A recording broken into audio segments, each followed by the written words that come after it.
A very warm welcome everybody to this very exciting and new topics lecture.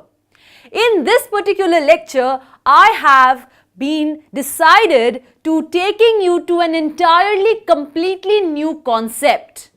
Well, if I remind you what a function is, a function was basically nothing but a machine which converted inputs into outputs. Well, you remember I taught you that function f basically can be understood as a machine which accepts inputs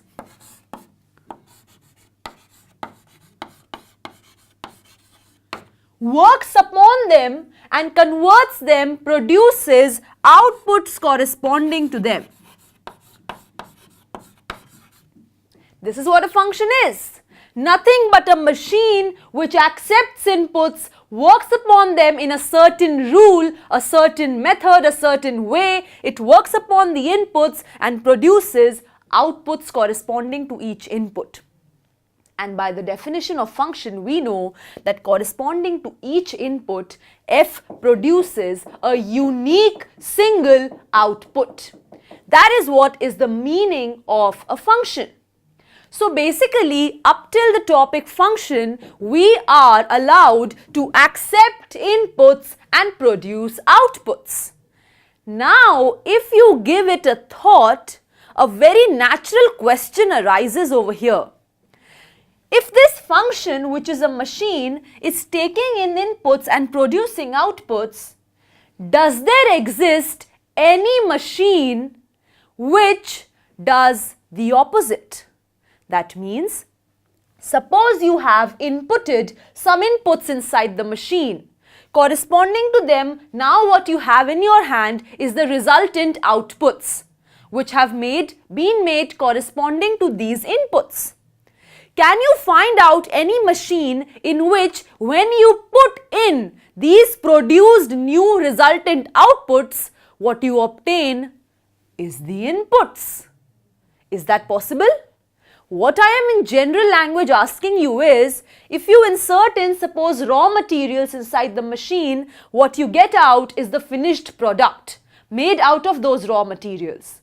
I am asking you, does there exist any machine which can reverse this procedure? Once you have this finished product in hands with you, can you have a machine in which when you insert this finished product, what you get out is the raw material which was used to make that finished product? Is that possible? Well, a function acts in this manner. Accepts inputs, produces outputs. I am asking you for a function which acts in the opposite manner. That means I am asking you whether there exists a machine which accepts the outputs produced by the function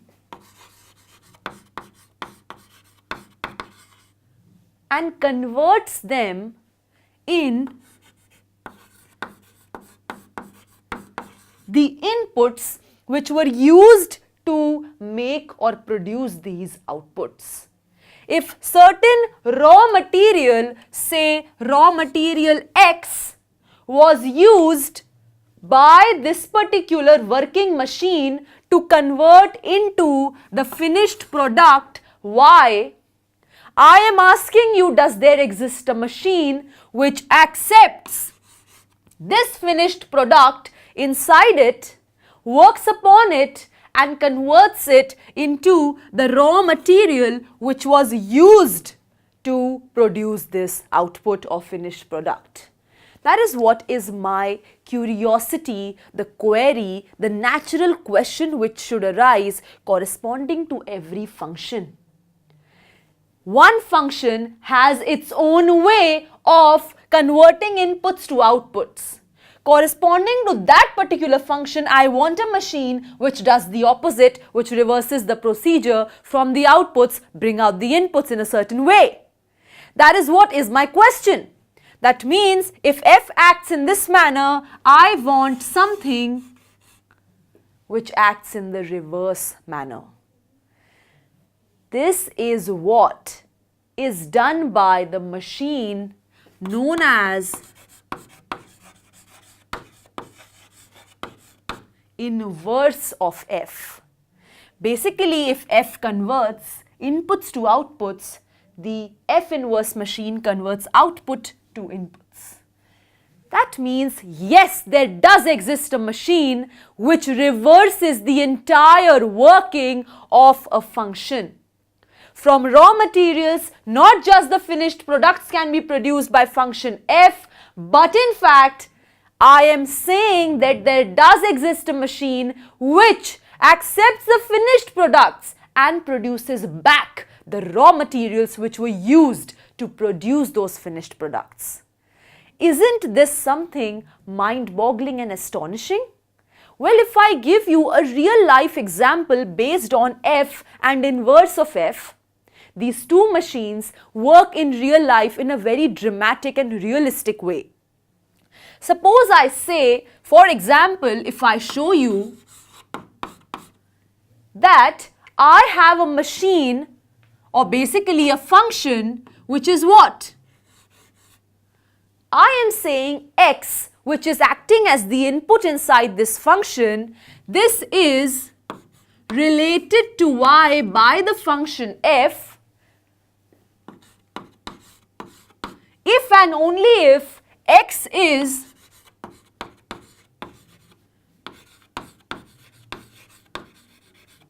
a student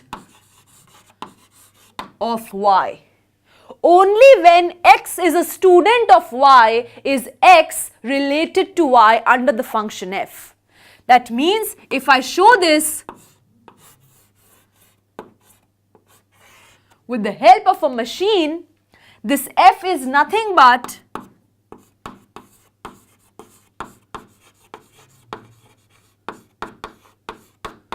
is a student of, and inside it, if X is going as the input, then X is a student of Y, that is the output.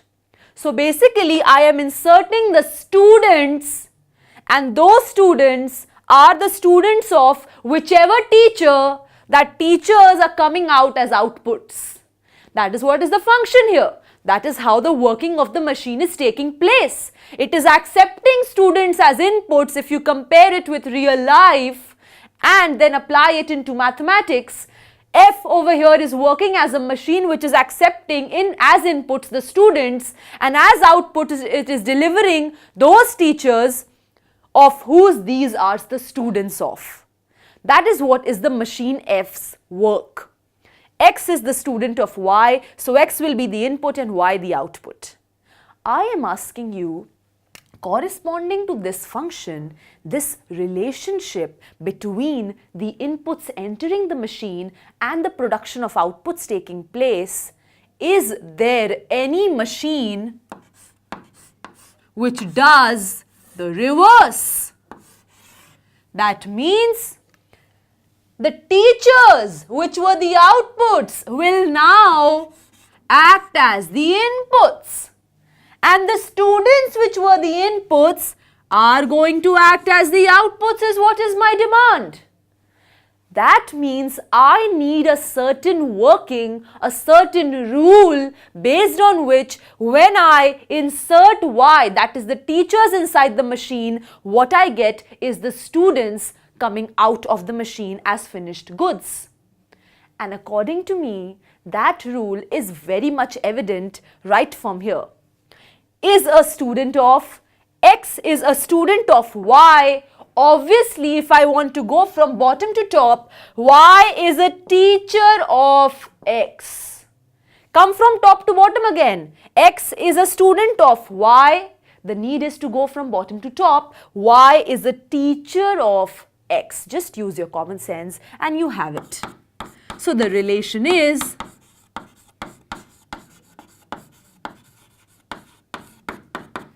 the teacher of. And therefore, if X is related to Y by the function F under the rule that X is a student of Y, then y is related to x under the inverse of f function or machine if and only if y is a teacher of x.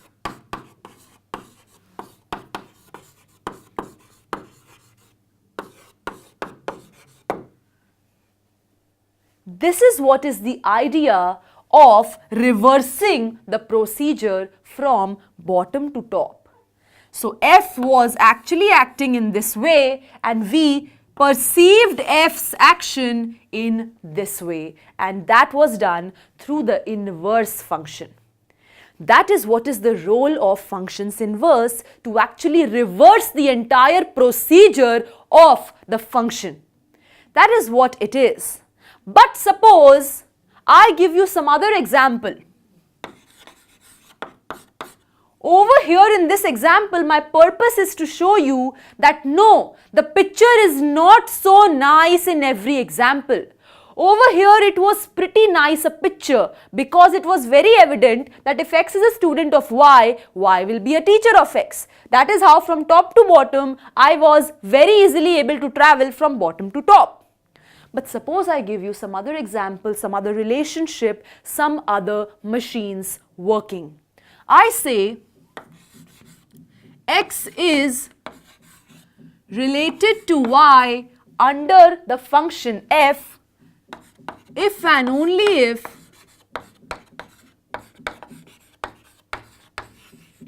x is the son of y.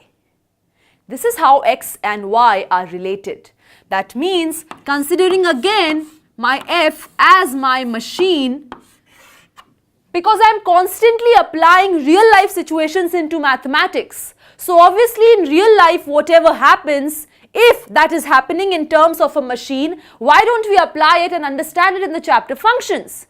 Because that would stay with us for a very longer period of time.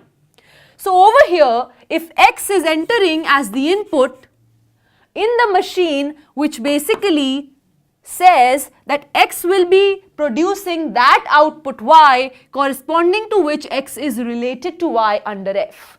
That means is the son of. So x is the son of y. Fine? That is what is the claim of the function. Because x is the son of y, whenever you are putting sons inside, you are getting the outputs as that y of which x is the son of. But now the diciness starts. What is y? Over here it was very clear that if x is a student of y, y has to be the teacher only. So x basically over here, if I write, x is belonging to the set of all students. And y obviously belongs to the set of teachers. But over here, if I am talking about x belonging to say sons or boys,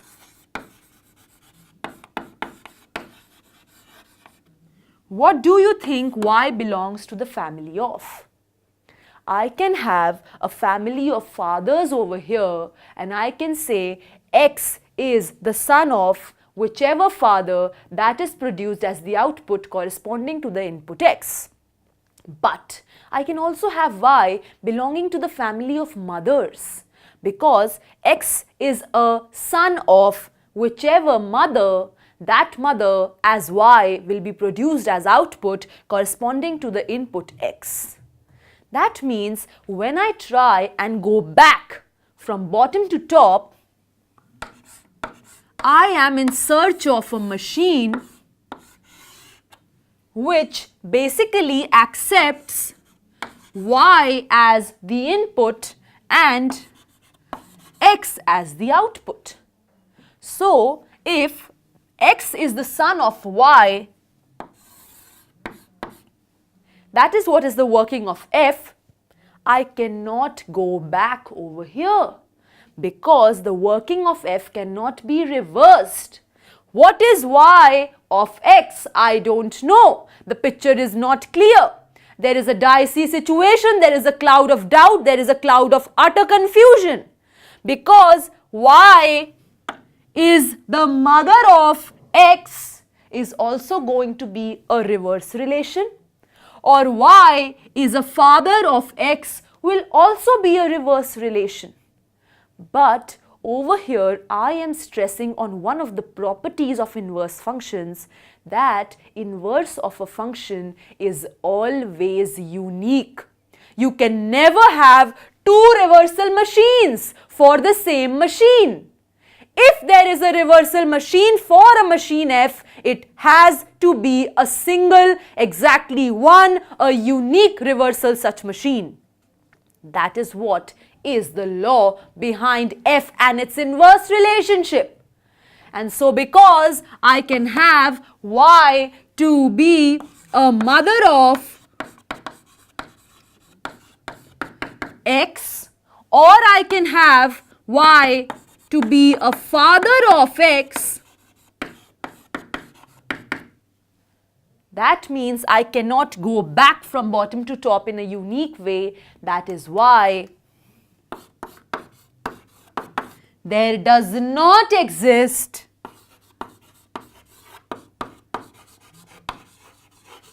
any inverse of the function f. That means, yes, over here right in the beginning, when I presented before you the query that can you reverse the procedure from output to input, I told you yes, it is definitely possible to do that, and that is done through the inverse machine. But now again the question comes, is it possible to reverse the procedure from outputs to inputs for every machine f? Over here, yes, it was very beautifully possible, very evidently, very easily and simply we found out how the machine would be reversed to accept outputs as inputs and produce inputs as outputs. But it is not true in every case. That means it's not true that inverse of every function will exist. That means it's not possible to reverse back the working of the machine f for every machine. There are many machines, in fact, of whose the working cannot be reversed. Once the finished product is produced by the raw materials used, you cannot again get back the raw materials by inserting the finished products inside certain machine. And this is one of the very easy, relatable, real-life situation example of that. Because that again happens to be one of the major properties behind inverse of a function, because the very existence of inverse of a function is not guaranteed. There are certain functions whose working can be reversed very beautifully.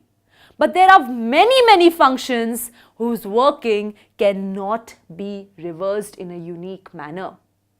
So, isn't the question arising in your minds that which are those functions, the successful functions whose working can be reversed, and inside those functions, inside those machines, when you insert the raw material and get the finished product, you can again reverse the procedure, insert the finished product and get the raw material back.